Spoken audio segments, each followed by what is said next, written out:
اللہ کے پاک نام سے اپنے دورہ قرآن کا آغاز کرتے ہیں۔ پارہ نمبر 2 ہے اور رکوع نمبر 1۔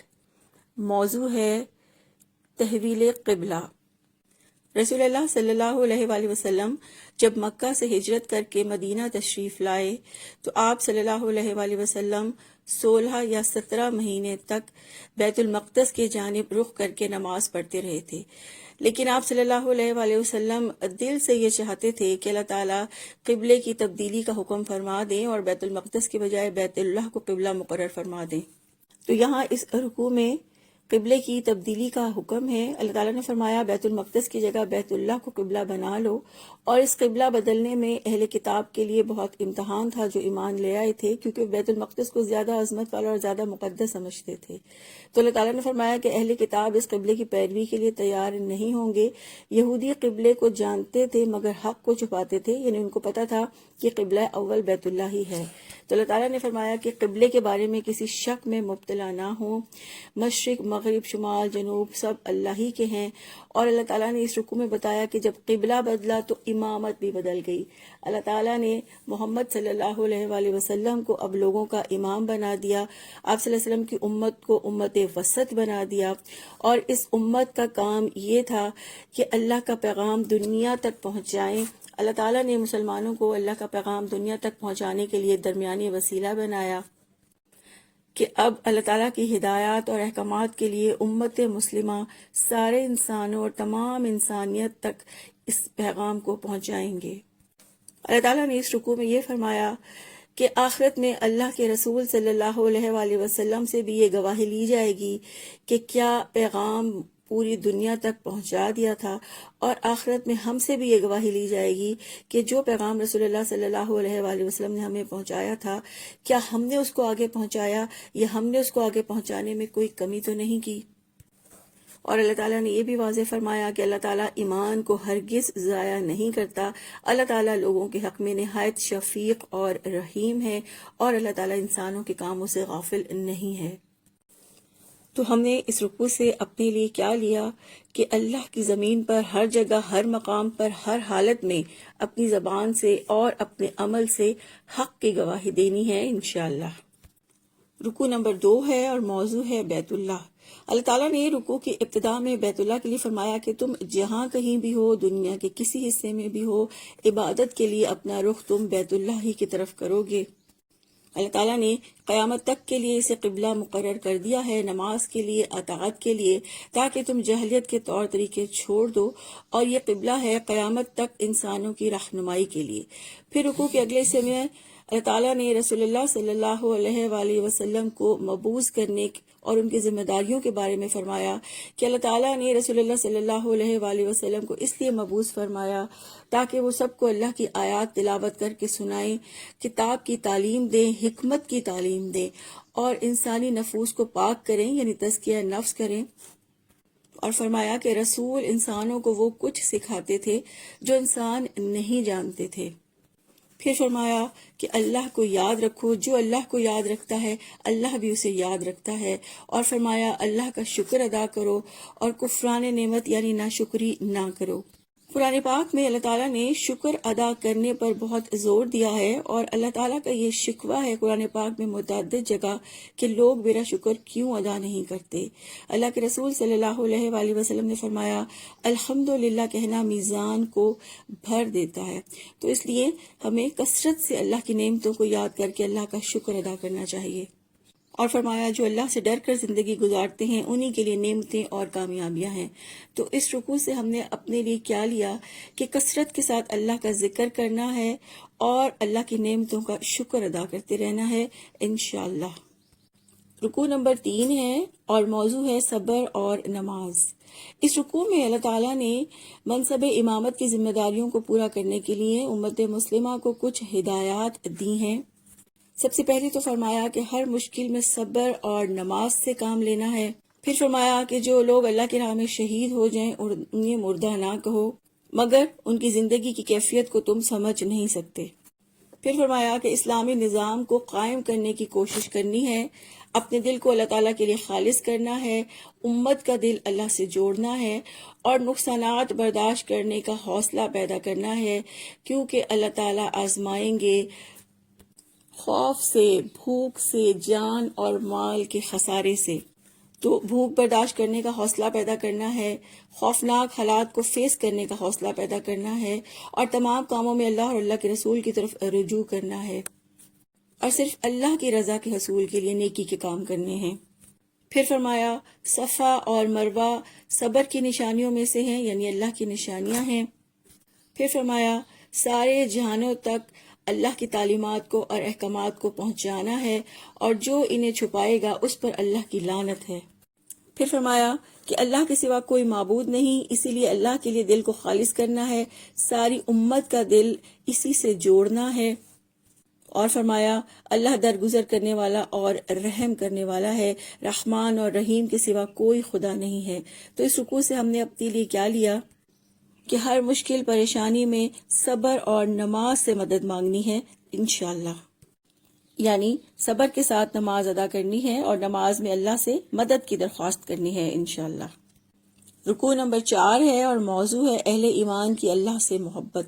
اللہ تعالیٰ نے رکوع کی ابتدا میں کائنات سے اپنی کچھ نشانیاں بیان کی ہیں کہ زمین اور آسمان کے بنانے میں اور راحت اور دن کے آگے پیچھے آنے جانے میں اللہ کی نشانیاں ہیں، اسی طرح کشتیوں میں، بارش میں، جاندار مخلوق میں، ہواؤں کی گردش میں، بادلوں میں۔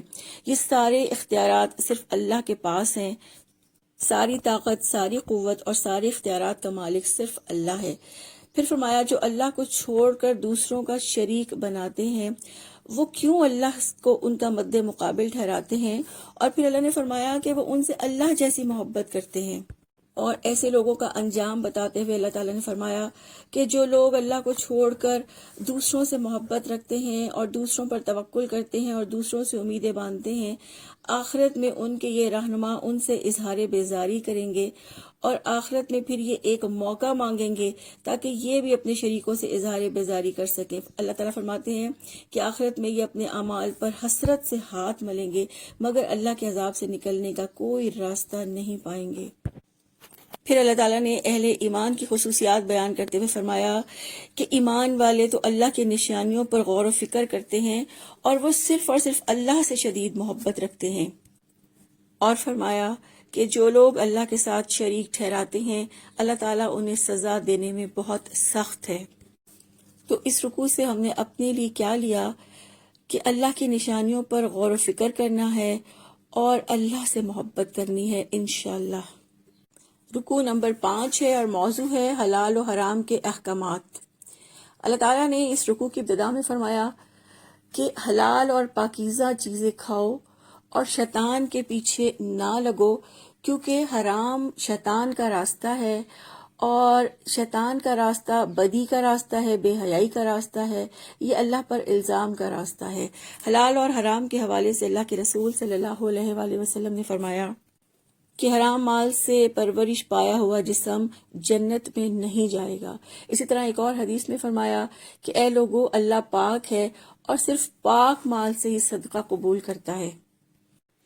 پھر رکوع کے اگلے حصے میں اللہ تعالیٰ نے اللہ کے راستے پہ چلنے والے کا انکار کرنے والے ان کی خصوصیت بتائی ہے کہ اللہ کے راستے کا انکار کون کرتے ہیں، وہ جو صرف اور صرف اپنے باپ دادا کے طریقے کی پیروی کرتے ہیں، اور پھر فرمایا کہ یہ بہرے ہیں، گونگے ہیں، اندھے ہیں، حق کو نہیں سنتے اور اگر سنتے بھی ہیں تو سنی انسنی کر دیتے ہیں۔ پھر اللہ تعالیٰ نے حلال اور پاک چیزہ کے بارے میں فرمایا کہ ان کو بے تکلف کھاؤ اور پھر ان کو کھا کر اللہ کا شکر ادا کرو۔ پھر اللہ تعالیٰ نے اس رکوع میں حرام چیزوں کے بارے میں فرمایا کہ ان کو نہ کھاؤ۔ وہ کون کون سی ہیں؟ مردار یعنی مرے ہوئے جانور کا گوشت، سور کا گوشت، خون، اور وہ جس پر اللہ کے ماں سوا کسی اور کا نام لیا گیا ہو۔ اور اللہ تعالیٰ نے مجبوری میں اجازت دی ہے حرام کھانے کی، لیکن کچھ شرائط کے ساتھ کہ انسان قانون شکنی کا ارادہ نہ کرتا ہو، یعنی اللہ کے قانون کو توڑنے کا اس کا ارادہ نہ ہو، اس کی اتنی مجبوری ہو کہ اگر وہ نہیں کھا سکے گا تو موت واقع ہو جائے گی، اور پھر اس کے لیے بھی 1-2 لقمے کافی ہیں، ضرورت کی حد سے تجاوز نہ کرے۔ پھر اللہ تعالیٰ نے اپنے احکامات کو چھپانے والوں کے بارے میں فرمایا کہ یہ لوگ حرام کھانے والے ہیں اور قیامت کے دن اللہ ان سے نہ بات کرے گا نہ انہیں پاک کرے گا، کیونکہ انہوں نے ہدایت کے بدلے گمراہی خرید لی ہے اور انہوں نے مغفرت کے بدلے عذاب لے لیا ہے۔ پھر فرمایا کہ اللہ تعالیٰ نے تو یہ کتاب حق کے ساتھ نازل کی ہے، مگر اس میں اختلاف کرنے والے اپنے جھگڑے میں حق سے بہت دور نکل گئے ہیں۔ پھر فرمایا اللہ تعالیٰ بخشنے والا اور بہت رحم کرنے والا ہے۔ تو اس رکوع سے ہم نے اپنے لیے کیا لیا کہ کھانے پینے کی ہر شے کو استعمال کرتے ہوئے یہ سوچنا ہے کہ یہ لقمہ حلال ہے یا حرام ہے۔ حلال ہے تو اس پر اللہ کا شکر بھی ضرور ادا کرنا ہے انشاءاللہ، اور شیطان کے راستے کی پیروی نہیں کرنی۔ رکوع نمبر 6 ہے اور موضوع ہے قصاص اور دیت کے احکامات۔ اللہ تعالیٰ نے رکوع کی ابتدا میں فرمایا کہ نیکی صرف یہ ہے کہ اللہ پر ایمان لاؤ، فرشتوں پر، اللہ کی کتابوں پر، اللہ کے رسولوں پر اور آخرت پر ایمان۔ پھر اس طرح فرمایا کہ اللہ پر ایمان کی وجہ سے جو نیکیاں انسان کے اندر پروان چڑھتی ہیں یا جن نیکیوں کی اللہ توفیق دیتا ہے وہ یہ ہے کہ اللہ کی محبت میں مال خرچ کیا جاتا ہے، نماز قائم کرتا ہے ایسا شخص، زکوٰۃ ادا کرتا ہے، اپنے عہد کو پورا کرتا ہے، صبر کرتا ہے ہر مشکل میں، ہر جگہ سچائی سے کام لیتا ہے اور اللہ کا خوف رکھتا ہے۔ پھر اللہ تعالیٰ نے قصاص اور دیت کی بات کی۔ قصاص سے مراد ہے جان کے بدلے جان، یعنی اگر کوئی کسی کو قتل کرتا ہے تو بدلے میں اس کو قتل کیا جائے گا، یہ قصاص ہے۔ اس میں اللہ تعالیٰ نے آزاد کے بدلے آزاد، غلام کے بدلے غلام اور عورت کے بدلے عورت ہی کو قتل کرنے کا حکم دیا۔ پھر اس کے بعد دیت کی بات کی۔ دیت سے مراد ہے کہ مقتول کے ورثاء کو کچھ رقم دے کے ان سے معافی کی درخواست کی جائے، یعنی قتل کے بدلے قتل نہ ہو بلکہ مقتول کے بدلے خون بہا اس کا دے دیا جائے۔ اور اسلام میں دیت کی مقدار 100 اونٹ یا اس کے برابر قیمت ہے۔ اگر آج ہم اس طرح سے دیکھیں کہ مہنگی ترین 100 گاڑیاں یا ان کے برابر رقم، یہ دیت ہے۔ تو اسلام یہ اجازت دیتا ہے کہ مقتول کے ورثاء یا تو قصاص کے بدلے قصاص چاہیں تو یہی ان کے لیے فیصلہ کیا جا سکتا ہے، یا اگر وہ دیت لینا چاہیں اور معاف کر دیں تو ان کو دیت دی جا سکتی ہے، یا اگر وہ دیت کے بغیر معاف کرنا چاہیں تو ان کو یہ اختیار ہے کہ وہ معاف کر سکتے ہیں۔ پھر رکوع کے اگلے حصے میں اللہ تعالیٰ نے وصیت کے بارے میں کچھ احکامات نازل فرمائے ہیں، لیکن ان کی زیادہ تفصیل سورہ النساء میں ہے۔ اللہ تعالیٰ نے اس رکوع میں فرمایا کہ وصیت ورثاء کے حق میں نہیں ہو سکتی اور صرف 1/3 حصے کی وصیت ہو سکتی ہے۔ پھر فرمایا کہ تنگی اور مصیبت اور حق و باطل کی جنگ میں صبر کرنے والے ہی اللہ کا خوف رکھنے والے ہیں، اور اللہ تعالیٰ ایسے لوگوں کے گناہوں کو معاف کرنے والا اور رحمت کرنے والا ہے۔ اللہ سب کچھ جانتا اور سب کچھ سنتا ہے۔ تو اس رکوع سے ہم نے اپنے لیے کیا لیا کہ اللہ کی محبت میں اپنا مال اللہ کی راہ میں ضرورت مندوں کو دینا ہے انشاءاللہ، اور وصیت کے احکامات لوگوں کو سمجھانے ہیں انشاءاللہ۔ رکوع نمبر 7 ہے اور موضوع ہے روزے کے احکامات۔ اللہ تعالیٰ نے رکوع کی ابتدا میں روزے کے بارے میں فرمایا کہ اے ایمان والو، تم پر رمضان کے روزے فرض کیے گئے جیسے تم سے پہلی امتوں پر فرض کیے گئے تھے۔ پھر فرمایا کہ روزہ طلوع فجر سے غروب آفتاب تک ہے۔ فرض روزوں کے لیے اللہ تعالیٰ نے رمضان کا مہینہ مقرر کیا ہے۔ روزہ تقوی، شکر، صبر اور نرمی کی تربیت کرتا ہے۔ اور پھر فرمایا کہ بیماری اور سفر کی صورت میں روزہ قضا کر سکتے ہیں، اور بہت زیادہ بیمار یا ضعیف اپنے روزے کا فدیہ دے سکتا ہے، اور فدیہ 1 مسکین کو 2 وقت کا کھانا کھلانا ہے۔ پھر فرمایا رمضان کی راتوں میں شوہر اور بیوی کا تعلق جائز ہے، اور رمضان کے آخری عشرے میں اعتکاف ہوتا ہے۔ پھر اللہ تعالیٰ نے رمضان کی فضیلت بیان کرتے ہوئے فرمایا کہ اس مہینے میں قرآن پاک نازل ہوا اور اس میں لوگ روزہ رکھتے ہیں، اور فرمایا کہ روزہ اور قرآن دونوں بندے کی سفارش کریں گے اور قرآن رہنمائی ہے۔ پھر اللہ تعالیٰ نے لوگوں کا مال باطل طریقے سے کھانے سے روکا ہے، یعنی لوگوں کو نقصان پہنچا کر ناجائز طریقے سے ان کا مال نہ کھاؤ۔ پھر فرمایا اللہ تعالیٰ انسان کی خیانت کو جانتا ہے، اس لیے اللہ کی حدود نہ توڑو، اللہ تعالیٰ قصور معاف کرنے والا اور درگزر کرنے والا ہے۔ تو اس رکوع سے ہم نے اپنے لیے کیا لیا کہ ایمان اور ثواب کی نیت سے روزے رکھنے ہیں، اور زیادہ سے زیادہ نیکی کے کام کر کے رمضان میں اللہ کو راضی کرنا ہے اور رمضان کی رحمتیں اور برکتیں سمیٹنی ہیں انشاءاللہ۔ رکوع نمبر 8 ہے اور موضوع ہے نیکی کے بڑے کام۔ رکوع کی ابتدا میں اللہ تعالیٰ نے فرمایا کہ چاند کا گھٹنا اور بڑھنا اوقات اور حج کے تعین کے لیے ہے، اور پھر فرمایا نیکی تو صرف اللہ کا خوف ہے، اور فرمایا کہ تم اپنے گھروں میں دروازوں سے ہی آیا کرو، کیونکہ جاہلیت میں جو ایک بار حج کا احرام باندھ لیتا تھا اور اسے دوبارہ گھر آنے کی ضرورت پیش آتی تو وہ دروازوں سے نہیں آتے تھے بلکہ دیوار پھلانگ کے آتے تھے، تو اللہ تعالیٰ نے اس سے روکا ہے۔ پھر اللہ تعالیٰ نے اس رکوع میں جہاد فی سبیل اللہ کے احکامات بیان کرتے ہوئے فرمایا کہ جہاد اللہ تعالیٰ کے لیے ہے، اور فرمایا تم ان سے لڑو جو تم سے لڑتے ہیں مگر زیادتی نہ کرو، اور جہاں بھی مقابلہ پیش آئے ان سے مقابلہ کرو، اور مسجد حرام کے قریب جب تک دشمن تم سے نہ لڑے تم بھی نہ لڑو، یعنی تم لڑائی میں پہل نہ کرو، اور فرمایا جو لوگ مسلمانوں سے لڑنے سے باز آ جائیں یعنی جنگ روک دیں تو پھر تم بھی رک جاؤ اور ان سے نہ لڑو، اور فرمایا کہ جہاد اس وقت تک ہے جب تک فتنہ باقی ہو اور جب تک دین اللہ کے لیے نہ ہو جاؤ۔ پھر فرمایا فتنہ قتل سے زیادہ برا ہے۔ پھر اللہ تعالیٰ نے اس رکوع میں انفاق فی سبیل اللہ کے بارے میں فرمایا کہ مال کو اللہ کی عنایت سمجھو، مال پر سب سے زیادہ حق اللہ تعالیٰ کا ہے، اس لیے اپنے مال کو اللہ کی رضا کے لیے خرچ کرو، اور اپنے مال کو دینی ضروریات کے لیے بھی خرچ کرو، اور پھر فرمایا کہ مال کو صرف اپنی ضروریات اور اپنی خواہش کے لیے خرچ کرنا ہلاکت اور بربادی ہے، اللہ کی راہ میں خوب خوش دلی سے مال خرچ کرو۔ پھر فرمایا حج اور عمرہ اللہ کے لیے کرو۔ پھر فرمایا اللہ کے احکامات کی خلاف ورزی سے بچو کیونکہ اللہ تعالیٰ سخت سزا دینے والا ہے، اور یہ بھی فرمایا کہ اللہ احسان کرنے والوں کو پسند کرتا ہے۔ تو ہم نے اس رکوع سے اپنے لیے کیا لیا کہ اپنے مال کو تو اللہ کی راہ میں لگانا ہے انشاءاللہ، مگر اس کے ساتھ ساتھ اپنا وقت، اپنی صلاحیتیں، اپنی قوتیں، اپنی قابلیتیں بھی اللہ کی راہ میں لگانی ہیں انشاءاللہ۔ رکوع نمبر 9 ہے اور موضوع ہے حج کے احکامات۔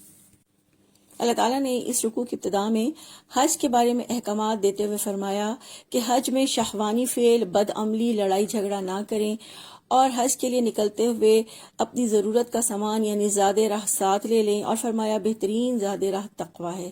پھر فرمایا حج کے ساتھ تجارت ہو سکتی ہے، حج کے لیے عرفات کے میدان میں جانا ضروری ہے، اور حج میں منا سے 2 دن بعد بھی واپسی ہو سکتی ہے یعنی ایام تشریق میں۔ پھر فرمایا حج میں کثرت کے ساتھ استغفار کرو اور اللہ کو یاد کرو، حج میں دنیا اور آخرت کے لیے دعائیں کرو، اور پھر فرمایا حج میں حشر کے دن کی پیشی کو یاد رکھو۔ پھر دعا کے بارے میں فرمایا کہ اگر صرف دنیا کے لیے دعا کرو گے، دنیا مانگو گے تو پھر آخرت میں کوئی حصہ نہیں ہے، اور اگر دنیا اور آخرت دونوں کے لیے دعا کرو گے تو دونوں میں حصہ ملے گا۔ پھر فرمایا کہ اسلام میں پورے کے پورے داخل ہو جاؤ، یعنی ہر چھوٹا بڑا معاملہ اللہ کے حوالے کر دو اور اللہ کے لیے خالص ہو جاؤ۔ پھر اللہ تعالیٰ نے اس رکوع میں انسانوں کی اقسامات بیان کرتے ہوئے فرمایا کہ پہلی قسم ان کی ہے جو مصلحت پسند ہوتا ہے، وہ سخت جھگڑالو ہوتا ہے، فساد پھیلانے والا ہوتا ہے، نصیحت پر بگڑنے والا ہوتا ہے، اور اپنی عزت کی وجہ سے اپنے گناہ پر جمنے والا ہوتا ہے، اور اپنی ذات کو اپنی زندگی کا مرکز بنانے والا ہوتا ہے۔ جبکہ دوسری قسم اس کی ہوتی ہے جو اللہ کی خوشی چاہتا ہے۔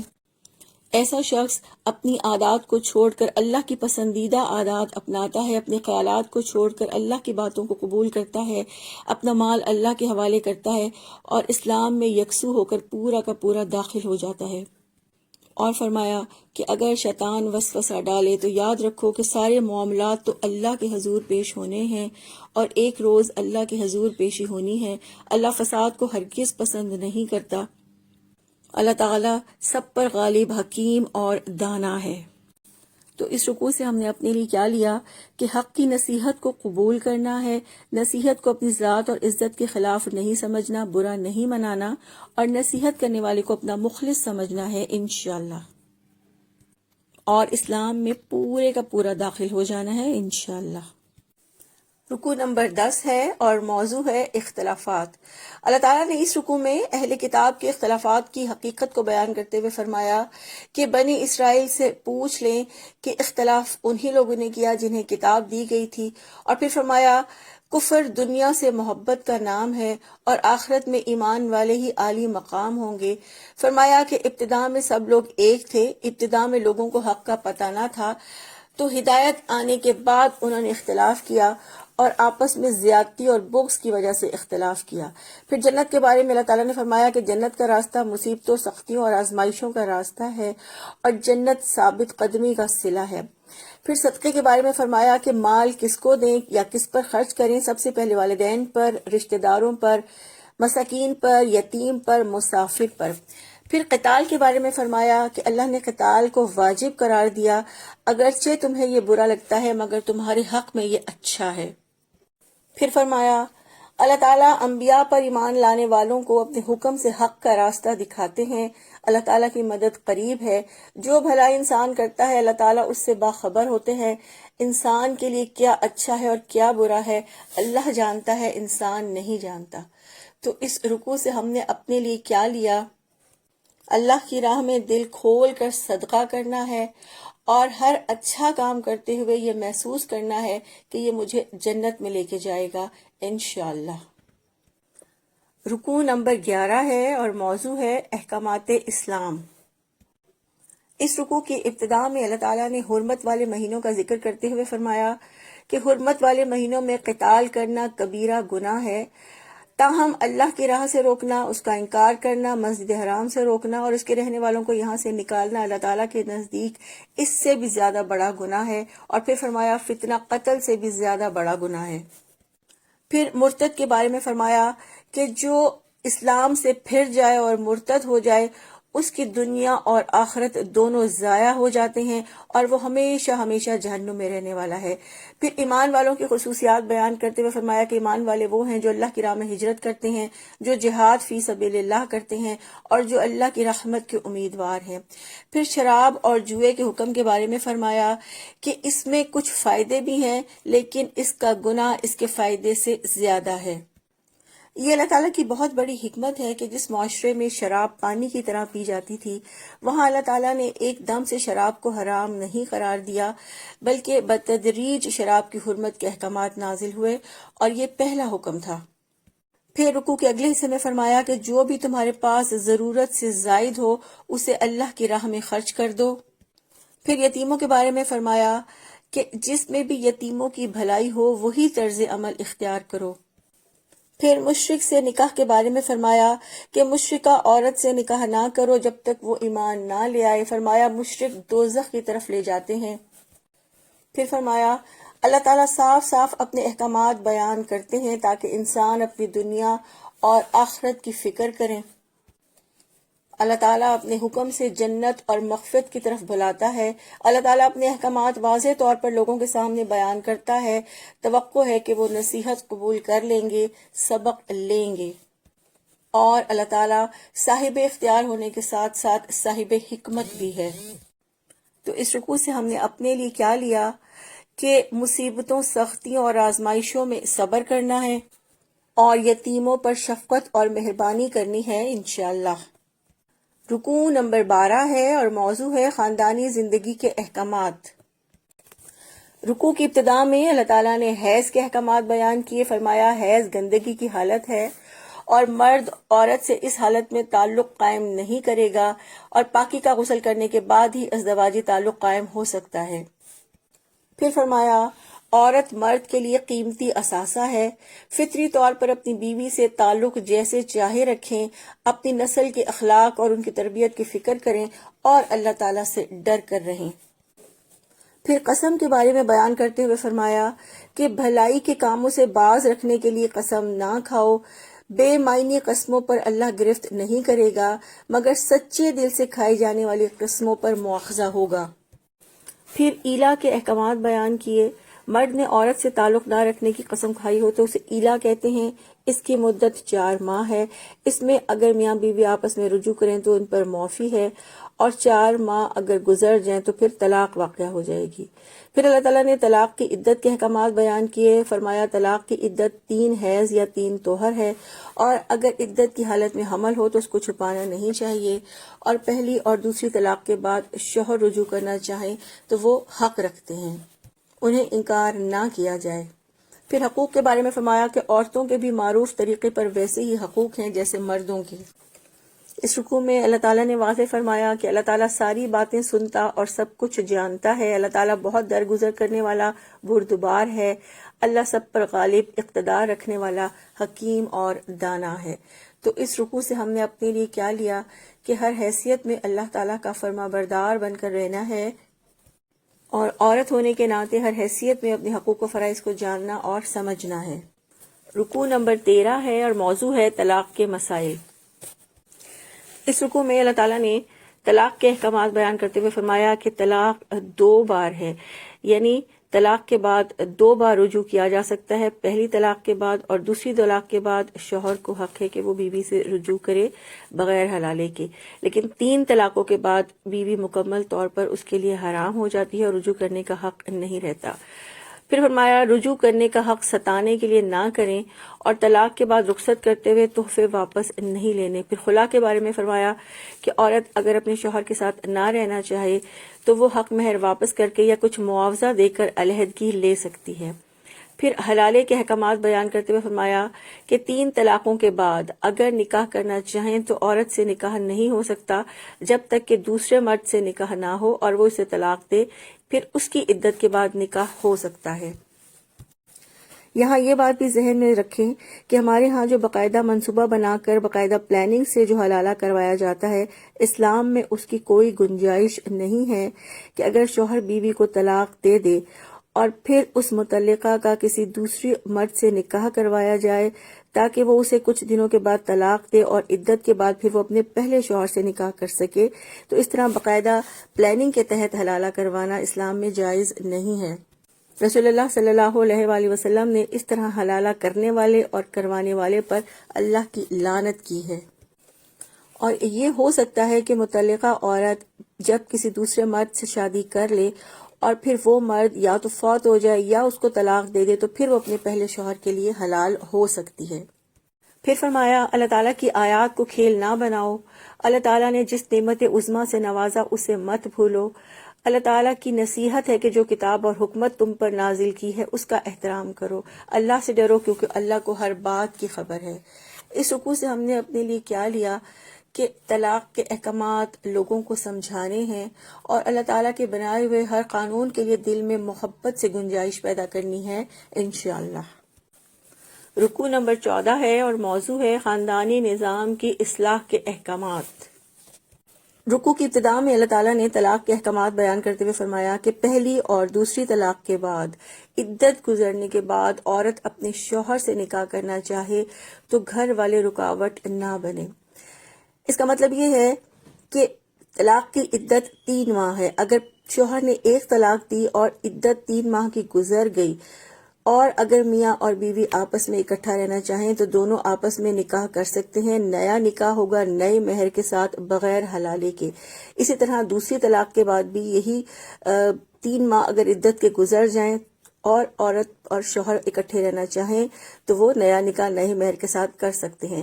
مگر 3 طلاقوں کے بعد اس کی گنجائش نہیں ہے کیونکہ 3 طلاقوں کے بعد عورت اپنے مرد پر پوری طرح سے حرام ہو جائے گی. پھر رکوع کے اگلے حصے میں رضاعت کے احکامات بیان کرتے ہوئے فرمایا کہ مائیں اپنے بچوں کو پورے 2 سال دودھ پلائیں اور طلاق یافتہ عورت کو دوران رضاعت کھانا اور کپڑا دینا ہوگا اور اس میں ماں کو بھی تکلیف نہ دی جائے اور نہ ہی باپ پر دباؤ ڈالا جائے. پھر فرمایا کہ اگر باپ نہ ہو تو دودھ پلانے والی ماں کا خرچ وارث برداشت کرے گا اور باہمی رضامندی اور مشورے سے دونوں دودھ چھڑوا سکتے ہیں. پھر اسی طرح فرمایا کہ معاوضے پر کسی اور عورت سے بھی دودھ پلوایا جا سکتا ہے. پھر اللہ تعالیٰ نے وفات کی عدت بیان کرتے ہوئے فرمایا کہ جب کسی کا شوہر فوت ہو جائے تو بیوی پر 4 ماہ 10 دن عدت فرض ہے اور زمانہ عدت میں اس کو نکاح کا پیغام نہیں دیا جا سکتا. ہاں نکاح کی بات اشاروں سے ہو سکتی ہے. اور پھر فرمایا کہ عقد نکاح کا فیصلہ عدت کے دوران نہیں ہو سکتا. اللہ تعالیٰ نے اس رکوع میں واضح فرما دیا کہ جو کچھ انسان کرتا ہے سب اللہ کی نظر میں ہے. اللہ تعالیٰ سب کے اعمال سے باخبر ہے. اللہ دلوں کا حال جانتا ہے. اللہ بردبار ہے، چھوٹی چھوٹی باتوں سے درگزر فرماتا ہے. تو اس رکوع سے ہم نے اپنے لیے کیا لیا کہ طلاق کے، رضاعت کے اور وفات کی عدت کے احکامات اپنے ارد گرد کی خواتین کو سمجھانے ہیں انشاءاللہ. رکوع نمبر 15 ہے اور موضوع ہے مہر کے احکامات۔ اللہ تعالیٰ نے رکوع کی ابتدا میں مہر کے احکامات بیان کرتے ہوئے فرمایا کہ نکاح ہوا مگر مہر مقرر نہیں ہوا اور رخصتی بھی نہیں ہوئی، تو ایسی حالت میں مرد کو چاہیے کہ طلاق کے وقت وہ عورت کو کچھ نہ کچھ رقم یا ساز و سامان دے۔ پھر مہر کے بارے میں دوسرا حکم یہ ہے کہ نکاح ہوا، مہر مقرر ہوا مگر رخصتی نہیں ہوئی اور طلاق ہو گئی تو ایسی صورت میں عورت کو آدھا مہر دیا جائے گا۔ پھر تیسرا حکم یہ ہے کہ نکاح ہوا، مہر مقرر ہوا اور رخصتی بھی ہو گئی اور طلاق کے موقع پر پھر پورا مہر دیا جائے گا۔ اور چوتھا حکم یہ ہے کہ نکاح ہوا مگر مہر مقرر نہیں ہوا اور رخصتی ہو گئی تو ایسی صورت میں طلاق کی صورت میں مہر مثل یعنی اس کے خاندان کی عورتوں کے مطابق مہر عورت کو ادا کیا جائے گا۔ پھر فرمایا اپنی نمازوں کی حفاظت کرو، خصوصاً صلاۃ الوسطیٰ یعنی درمیانی نماز یعنی عصر کی نماز کی۔ عصر کی نماز کے بارے میں اللہ کے رسول صلی اللہ علیہ وآلہ وسلم نے فرمایا کہ جس نے اپنی عصر کی نماز چھوڑ دی تو وہ اتنا بڑا نقصان ہے گویا اس کا سارا مال، اسباب اور اہل و عیال ہلاک ہو گئے۔ پھر رکوع کے اگلے حصے میں بیوہ کی عدت کا بیان ہے جو کہ 1 سال تک تھی، لیکن یہ ابتدائی حکم تھا۔ اس کے بعد بیوہ کی عدت 4 مہینے 10 دن مقرر ہو گئی۔ پھر فرمایا اللہ تعالیٰ کو اس طریقے سے یاد کرو جیسے اس نے سکھایا ہے، اللہ تعالیٰ سب پر غالب، اقتدار رکھنے والا، حکیم اور دانا ہے۔ اللہ تعالیٰ اپنے احکامات صاف صاف بیان کرتا ہے تاکہ انسان سمجھ بوجھ سے کام لے۔ تو اس رکوع سے ہم نے اپنے لیے کیا لیا کہ اپنی نمازوں کی نگہداشت کرنی ہے انشاءاللہ۔ رکوع نمبر 16 ہے اور موضوع ہے تاریخ بنی اسرائیل۔ رکوع کی ابتدا میں اللہ تعالیٰ نے بنی اسرائیل کے بارے میں فرمایا کہ جب ان کی بستی میں طاعون کی وبا پھیلی تو موت کے ڈر سے ہزاروں کی تعداد میں اپنے گھروں سے نکل پڑے۔ پھر اللہ تعالیٰ نے ان سے کہا مر جاؤ، وہ سب مر گئے۔ پھر اللہ تعالیٰ نے ان کو زندہ کیا اور اللہ تعالیٰ نے یہ ثابت کیا کہ موت اور زندگی کے فیصلے دنیا میں نہیں ہوتے، اور یہ کہ موت اور زندگی کا فیصلہ اللہ تعالیٰ کے ہاتھ میں ہے۔ اللہ تعالیٰ نے اس رکوع میں مسلمانوں کو سمجھایا کہ موت کے ڈر سے گھروں میں نہ بیٹھ جاؤ، اللہ کی راہ میں جنگ کرو، اللہ کی رضا اور اللہ کی خوشنودی کے لیے جہاد فی سبیل اللہ کرو۔ اور پھر فرمایا کہ اگر اللہ کی راہ میں جہاد کے لیے قرض حسنہ دو گے تو وہ تمہیں کئی گنا بڑھا چڑھا کر ادا کرے گا، اور رزق اور مال کا گھٹانا اور بڑھانا اللہ کے اختیار میں ہے۔ پھر فرمایا کہ بنی اسرائیل نے اپنے نبی سے جہاد کے لیے بادشاہ مقرر کرنے کا مطالبہ کیا اور کہا کہ ہمارے لیے کوئی بادشاہ مقرر کریں تاکہ ہم اس کے ساتھ جہاد فی سبیل اللہ کریں۔ نبی نے ان سے یہ تسلی لی کہ کیا تم پھر پیچھے تو نہ ہٹو گے، اور ان کے کہنے پر پھر طالوت کو بادشاہ مقرر کر دیا گیا، مگر انہوں نے طالوت کی بادشاہت پر یہ اعتراض کیا کہ یہ بادشاہت کا مستحق نہیں ہے کیونکہ اس کے پاس مال نہیں ہے۔ تو اللہ تعالیٰ نے واضح کیا کہ اللہ نے اسے جسم اور علم کی صلاحیتیں عطا کی ہیں، یعنی جسمانی قوت اور علم عطا فرمایا ہے، اور پھر فرمایا کہ اس کی بادشاہت کی علامت یہ ہوگی کہ تمہیں تمہارا تابوت سکینہ واپس کر دیا جائے گا۔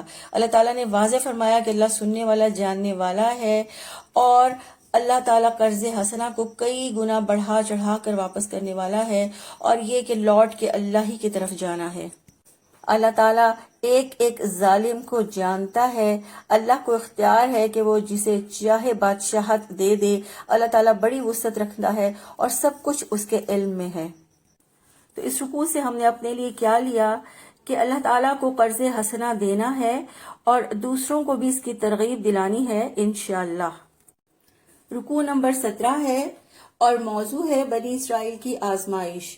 اللہ تعالیٰ نے بنی اسرائیل کی آزمائش اس طرح سے کی کہ جب بادشاہ طالوت اپنی فوجیں لے کر نکلا تو اللہ تعالیٰ نے ان کو ایک نہر پہ اس طرح آزمایا کہ طالوت نے اپنی فوج کو پانی پینے سے روک دیا اور کہا کہ کوئی بھی جی بھر کے پانی نہ پیے، ہاں اگر پیاس لگی ہے تو تھوڑا سا ہاتھ میں چلو بھر کر چکھ لے۔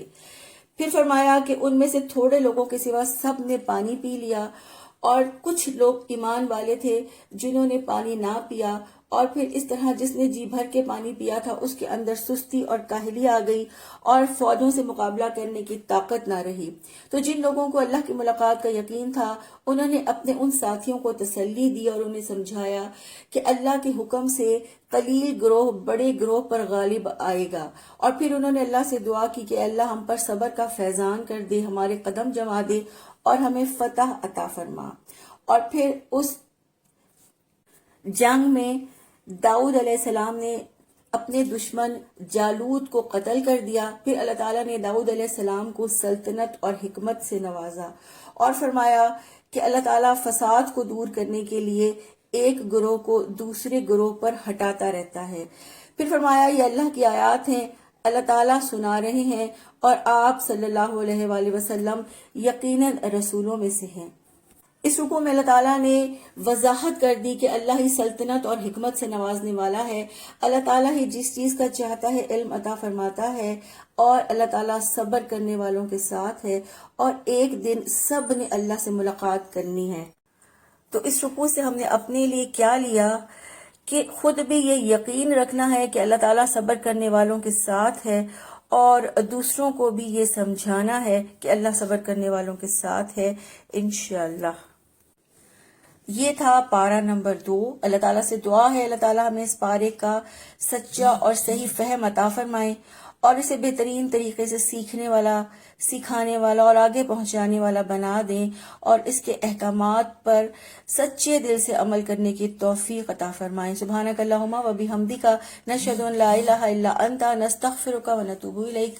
السلام علیکم ورحمۃ اللہ وبرکاتہ۔ آج کی حدیث ہے، حضرت عبداللہ ابن مسعود رضی اللہ تعالی عنہ کہتے ہیں کہ میں نے رسول اللہ صلی اللہ علیہ وآلہ وسلم کو فرماتے ہوئے سنا کہ جو شخص حرام مال کمائے اور پھر اس سے صدقہ کرے تو وہ صدقہ قبول نہیں ہوتا، اور اگر وہ اس سے خرچ کرے تو اس میں برکت نہیں ہوتی۔ سبحانک اللہم و بحمدک، نشہد ان لا الہ الا انت، نستغفرک و نتوب الیک۔ السلام علیکم ورحمۃ اللہ وبرکاتہ۔